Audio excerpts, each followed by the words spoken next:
Assalamualaikum warahmatullahi wabarakatuh. Selamat sore semuanya.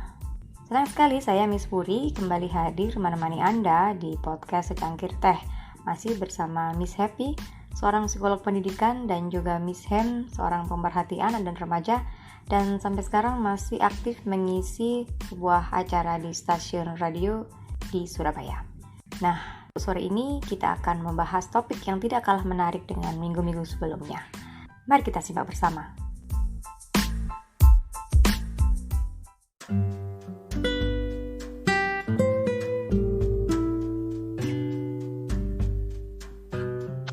Bismillahirrahmanirrahim. Assalamualaikum warahmatullahi wabarakatuh. Miss Happy dan Miss Hem.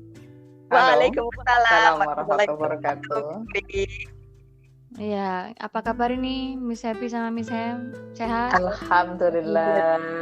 Baik. Syukurlah. Alhamdulillah saya juga sehat. Sejahtera. Waduh, amin.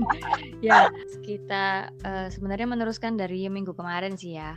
Ini ada hubungannya dengan passion. Nah, kita itu kadang dibingungkan. Sebenarnya ada nggak sih bedanya antara passion sama bakat?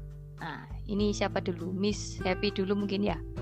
Oke, Miss Puri, kalau tentang passion dan bakat ya tadi. Kalau passion itu sebenarnya memang berbeda dengan bakat. Kalau kita bicara bakat itu adalah bawaan atau potensi. Jadi sesuatu yang sudah kita punya sebenarnya dalam diri kita gitu ya, tapi bentuknya masih potensi. Nah, potensi ini bisa jadi, bisa juga nggak jadi gitu. Tergantung kita mau asah apa enggak. Nah, kalau kita asah, nanti kemampuan kita untuk menguasainya itu akan lebih cepat dan lebih baik dibandingkan orang yang tidak memiliki potensi tersebut. Nah, sementara itu kalau passion itu terkait dengan minat. Jadi terkait dengan sesuatu yang diminati, sesuatu yang membuat seseorang itu menjadi antusias ketika melakukan hal tersebut. Nah, passion ini sangat berkaitan dengan keluasan wawasan atau singgungan-singgungan keseharian seseorang gitu. Seseorang nggak akan mungkin punya passion terhadap musik kalau dia nggak pernah bersinggungan dengan musik gitu maksudnya. Jadi passion seseorang itu sangat dipengaruhi oleh kedekatan atau kenalnya dia dengan suatu aktivitas gitu. Kalau misalnya dia kenal dengan aktivitas tersebut, dia dekat dengan lingkungan yang suka membaca gitu ya, misalnya dia bisa jadi punya passion baca. Dia punya lingkungan yang suka misalnya ngegame, dia bisa jadi punya passionnya yang ngegame gitu. Jadi bedanya antara bakat dengan passion itu kurang lebih seperti itu, Miss Suri.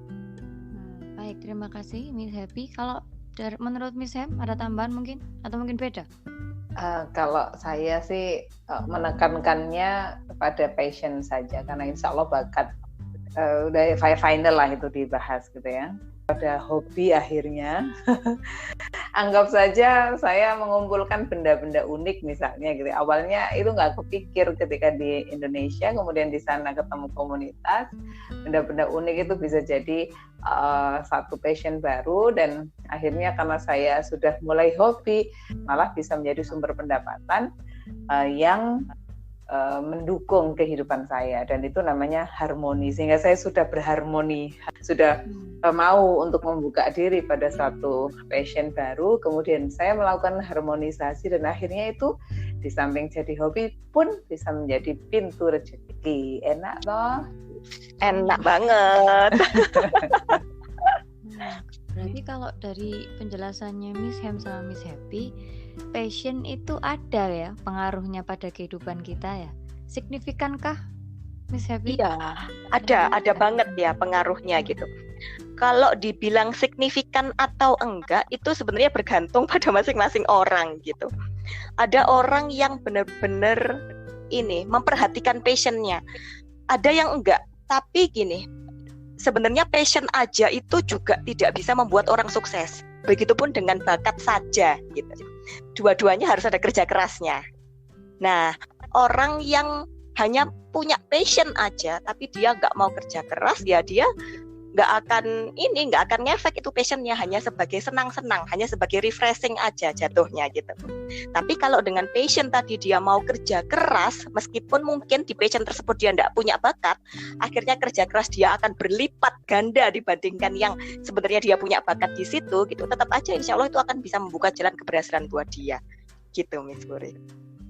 Baik, kalau menurut Miss Hem bagaimana nih Miss Hem? Nah, ngaruhnya ya pada perasaan bahagia itu yang bisa dirasakan pertama kali, karena sesuatu yang baru kemudian menarik bagi dia, ditekuni menjadi hobi kan berarti perasaannya dia sudah menyatu dengan sesuatu yang baru itu kan. Nah, perasaan itu mempengaruhi cara berpikir dia. Jadi ketika dia membuka diri, cara berpikir dia juga akhirnya ada satu sudut pandang baru, ya bisa jadi akhirnya mempengaruhi perilaku dia. Nah, kenapa kok sampai mempengaruhi perilaku? Karena sudah ada suntikan baru, pikirannya dia fresh, perilakunya baru, membentuk kebiasaan, ya bisa jadi karakternya bahkan mungkin bisa menjadi sesuatu yang baru. Misalnya dulu saya nggak tekun, tapi karena tadi ngumpulin benda-benda yang unik kan butuh ketekunan, butuh sesuatu yang tidak mudah awalnya bagi saya. Bungkus kado saja luar biasa susahnya gitu kan. Tas dulu dong kita berarti. Itu akhirnya membentuk karakter saya menjadi orang yang lebih tenang, menjadi orang yang lebih madep lah gitu kalau bahasa Jawanya, dan akhirnya menentukan nasib saya bahkan bisa itu. Minimal itulah. Miss Happy bilang kalau passion saja berdiri sendiri nggak bisa, toh bakat sendiri juga nggak bisa. Artinya dua hal ini bisa menjadi mahal nantinya itu karena dia tahu kapan passion itu dimasukkan pada sisi bakatnya dan kapan bakat itu dikembangkan dengan passionnya. Nah, kan gitu ya, kayak harus seiring sejalan. Maka ya sangat berkorelasi dengan cara pikir dia dan seterusnya itu tadi yang saya sampaikan. Nggak tahu kalau Miss Happy punya pandangan lain. Ya, bagaimana Miss Happy? Oke. Jadi kalau misalnya Miss Wuri punya bakat yang luar biasa gitu ya, tapi tidak ada passion di situ gitu, bisa nggak sukses gitu misalnya?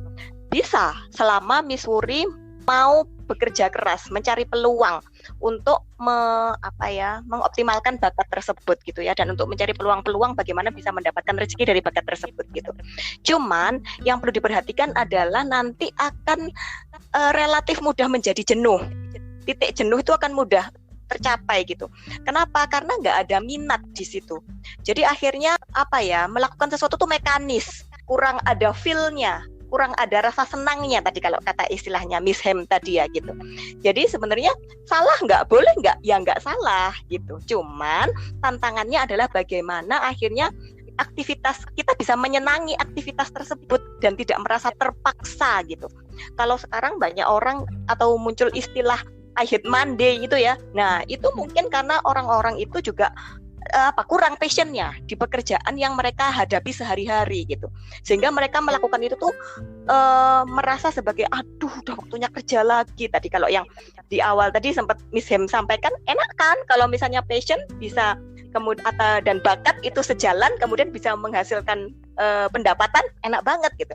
Tapi kalau misalnya tadi yang Miss Puri sampaikan ya, hanya bakat saja bisa nggak bisa. Tapi itu tadi resikonya adalah ada kemungkinan kita menjadi bosan, jenuh gitu ya, sehingga kita membutuhkan refresh atau mungkin visi yang lebih jauh supaya kita tetap bisa bertahan di aktivitas tersebut gitu. Wah, berarti pengaruhnya passion berarti besar sekali ya di sini ya kesimpulannya. Nah, berarti gimana dong caranya menggali passion kita? Mungkin kan banyak ya di antara kita ini yang masih belum tahu passion kita ini sebenarnya di mana gitu. Gimana? Ada tips mungkin dari Miss Hem atau Miss Happy dulu nih? Monggo. Kalau saya punya rumus 3T dulu di awal. 3T. 1, temukan ketertarikan. 2, teruslah melatih kemampuan itu. Dan 3, temukan alasan selalu meningkatkan kualitas diri. Jadi mau bakat kayak mau passion kayak itu 3T itu dulu. Kalau kita di bakat tidak kemudian menemukan ketertarikan kita pada bakat kita sendiri, ya akan diabaikan kan. Kemudian setelah kita tahu mau bakat ataupun passion tidak dilatih, ya akhirnya tidak jadi profesional. Dan selalu harus ada alasan untuk meningkatkan kualitas diri. Kalau misalnya bakat, kan aku udah bakat, maka udah deh cukup, ini nilai sukses saya segini, udah selesai. Passion juga begitu, udah deh kayaknya ini passionku udah cuman sampai di sini aja, ya sama aja. Kalau di Islam itu asiknya itu ini, segala sesuatu yang kita lakukan kemudian kita masukkan itu sebagai muamalah kita, sebagai ibadah kita, itu baru dahsyatnya di situ. Bahkan apapun itu yang kita lakukan, sesederhana apapun niatnya ibadah, dapatnya lebih banyak. Tidak hanya di dunia, dapatnya lebih banyak nanti. Dan kalau sudah kita niatkan menjadi ibadah, pasti ujungnya nanti kita akan bermanfaat bagi orang lain, anfa'uhum linnas. Ya, karena Rasulullah juga mencontohkan rahmatan lil alamin, akhirnya menjadi pribadi yang penuh rahmat, mau pakai bakat kayak pintunya, mau pakai passion kayak pintunya, sehingga cara berpikir dia itu bagaimana bahagia itu tidak hanya untuknya, karena sudah dibalut dengan ibadah, maka dia akan tahu, akan menyinari lingkungan enggak apa yang saya lakukan ini, bakat saya yang begini apakah akan berpengaruh pada lingkungan saya, tidak hanya lingkungan yang mempengaruhi saya, tapi apakah yang ada dalam diri saya ini bisa mempengaruhi lingkungan yang saya tinggali minimal. Iya, itu bagus banget tuh. Saya sepakat sama Miss Hem ya. Kalau kita sudah ketemu sama passion sama bakat kita, 3T tadi itu benar-benar memang harus dilakukan gitu. Cuman memang banyak ya yang di antara kita nih yang masih bingung, aku tuh sebenarnya bakatnya apa, aku tuh passionnya apa, masih bingung-bingung gitu. Karena terkadang memang bakat itu ataupun passion itu tidak berbentuk sesuatu yang keterampilan gitu. Maksudnya gini, kadang kalau misalnya kita ngelihat teman kita pinter nyanyi, wah dia bakatnya nyanyi, gampang ketahuannya gitu ya. Atau kita ngelihat teman kita pinter gambar gitu, kita juga bisa langsung lihat bakatnya apa gitu. Tapi terkadang ada yang bentuknya itu nggak kelihatan ke dalam gitu. Misalnya dia nulis entrepreneur, atau mungkin dia pinter mengenali dirinya, dia pinter meregulasi emosinya, itu juga sebenarnya ada bakat juga di situ, bakat ke dalam, personal gitu. Nah, caranya gimana biar kita bisa nemuin? Nggak bukan kita harus eksplorasi, mau nggak mau gitu. Jadi tak kenal maka tak sayang gitu ya. Jadi kita nggak akan bisa minat sama sesuatu kalau kita nggak pernah kenal dengan dunia tersebut gitu. Kalau ada waktu luang, kita bisa coba lihat-lihat hal baru gitu. Jangan menutup diri. Ada informasi apa, dicari tahu. Siapa tahu nanti kita ternyata berminat ke arah sana. Ada temen cerita apa gitu, nggak apa-apa, dengerin aja gitu. Intinya kita terbuka, selalu terbuka terhadap hal baru, kemudian dilihat dulu, dipelajari dulu. Jangan keburu-buru bilang, enggak, itu enggak aku banget. Enggak. Kalau keburu-buru seperti itu, nyesel nanti. Kita nggak tahu di balik itu ada apa gitu ya, yang ternyata itu cukup menarik, ternyata bakat kita ada di sana ternyata, atau minat kita ada di sana gitu. Jadi explore sebanyak-banyaknya gitu. Baik, wah luar biasa, explore sebanyak-banyaknya, terbuka pada hal-hal baru. Nah, itu nanti insya Allah akan mengantarkan kita menemukan apa sih sebenarnya passion kita gitu ya. Bener. Tapi ini Miss, maaf saya tambahkan dikit ya. Gini, kita explore itu harus, tapi kita tetap harus punya saringan ya. Intinya kita harus bisa menyaring. Ini kira-kira lebih banyak positifnya atau lebih banyak negatifnya gitu. Kalau udah jelas-jelas kita tahu tuh lebih banyak negatifnya, ya nggak usah dieksplor lagi dah gitu. Namanya menjerumuskan diri sendiri gitu, Miss. Oke, wah terima kasih nih tambahannya. Ya tetap ya, bagaimanapun juga meskipun itu passion, tapi kalau ternyata itu membawa keburukan bagi kita atau orang lain, ya jangan dilakukan gitu ya. Tetap ada rambu-rambu yang tetap harus kita patuhi lah gitu. Nah, ini kalau kita bicara passion dan bakat tadi yang sudah kita bicarakan bersama, sebenarnya dia sangat berpengaruh pada kehidupan kita gitu ya. Gimana cara kita nanti bisa lebih santai, bisa lebih bahagia, itu ternyata ada di ramuan seimbang antara passion dan bakat. Nah, upaya passion dan bakat ini menjadi sumber kebahagiaan buat kita. Iya, itu bagaimana caranya? It's going to be hard, but hard does not mean impossible. Wah, bahasa Inggrisnya gitu. Kerasanya mungkin sangat-sangat sulit ya. Tapi kalau kesulitan itu dalam diri kita tanamkan bahwa tidak berarti tidak mungkin, maka yang tadi itu girohnya, kalau bahasa agamanya kan gitu, giroh semangat itu akan tetap terjaga. Oleh karena itu, ketika Miss HP tadi bilang harus benar-benar nyari semangatnya itu, ya kalau saya sih usul sederhana aja, bikin konsep diri sendiri, gitu. Sehingga ternyata saya itu begini orangnya, ternyata saya ini, muncullah rasa syukur di situ lah. Rasa syukur kan nanti dapatnya berlipat-lipat kan. Kalau sudah sampai pada konsep dirinya dia baik, matang, baru kemudian dia mulai tuh membedakan antara bakat sama passion tadi dengan buat peta aja kemampuan diri saya. Oh ini kok levelnya hanya sampai 1 tahun 2 tahun, berarti ini gagal ini. Maka begini.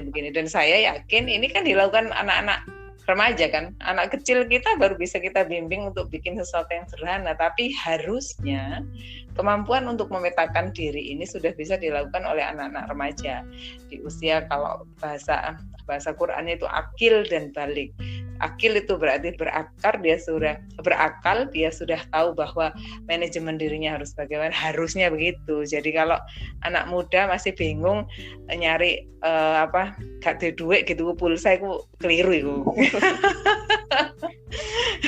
Bagaimana dia kemudian bisa memetakan tujuan hidupnya? Hal-hal remeh-temeh masih jadi masalahnya dia kan gitu kan.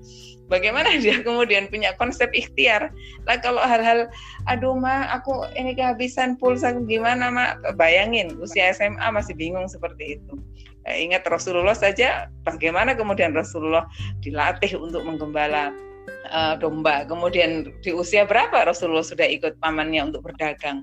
So, it is going to be hard, but hard does not mean impossible. Itu kayaknya deh. Jangan lupa doa deh, 1% kayaknya ya, tapi menentukan banget itu. Miss Happy bagaimana? Ada tambahan Miss Happy?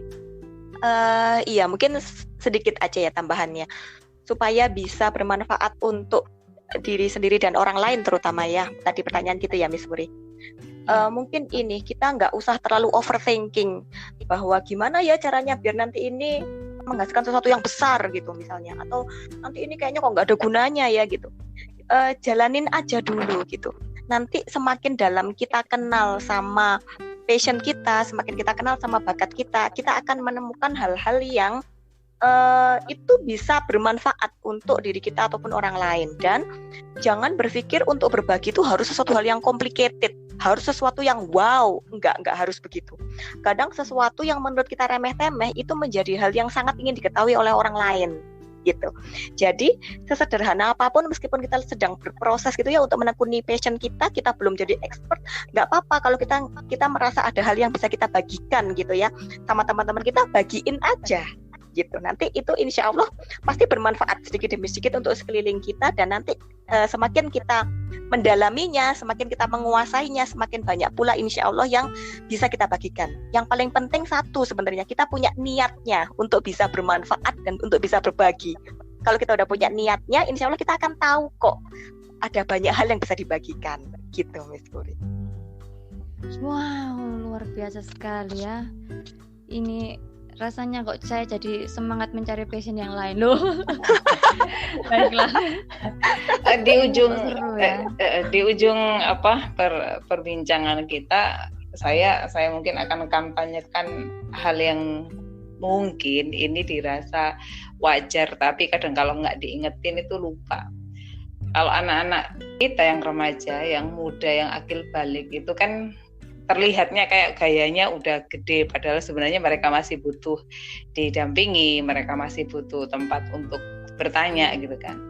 Maka bagi para insan-insan pendidik dan juga pastinya orang tua, ini mari kita ingatkan sama-sama kepada anak kita ini, mereka lah cawan-cawan doa itu yang mungkin pintunya malah awalnya dari mereka. Anak minta kepada orang tua, passion apapun, bakat apapun, tapi lek gak ono restu ya susah gitu kan. Ya makanya itu perlu minta restu. Dan orang tua pun mari kita sama-sama menyadari bahwa dunia yang ditinggali anak-anak saat ini, khususnya para anak akil balik remaja itu kan sangat-sangat berbeda dengan dunia remaja para orang tua zaman dulu kan. Nah, sehingga dan dua pihak ini harus saling mengingatkan.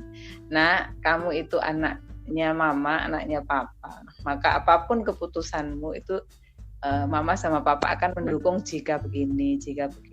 Tapi izinkan juga mama sama papa ini mencegahmu karena mama papa ini sayang sama kamu. Sehingga anak pun merasa, oh iya, aku diperhatikan, maka aku akan hati-hati betul untuk mengambil keputusan ini, karena sekali memutuskan sesuatu untuk kehidupan dan tanpa restu orang tua, maka dia menggali kesengsaraannya sendiri, na'udzubillah min dzalik.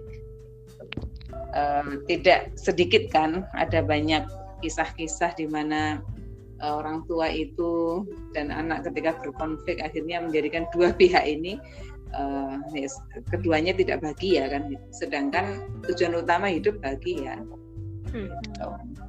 Betul sekali. Sepertinya kita akan membahas ini jauh lebih dalam. Bagaimana pola komunikasi antara orang tua dan anak, gitu ya. Khususnya kalau passionnya beda sama keinginan orang tua gitu lah maksudnya. Benar sekali. Saya simpulkan sedikit bahwa passion dan bakat itu akan jauh lebih baik jika keduanya itu bisa saling mendukung dan berdampingan dengan seimbang. Dan juga jika memang kita belum menemukan passion kita, gali terus dengan memperhatikan norma-norma ya, batas-batas yang tentunya masih berlaku di masyarakat. Dan akhirnya terima kasih sekarang sudah saya tercerahkan pemirsa. Kita akan jumpa lagi minggu depan dalam topik yang tidak kalah menarik tadi ya. Terima kasih Miss Happy, terima kasih Miss Ham. Wassalamualaikum warahmatullahi wabarakatuh. Waalaikumsalam warahmatullahi wabarakatuh.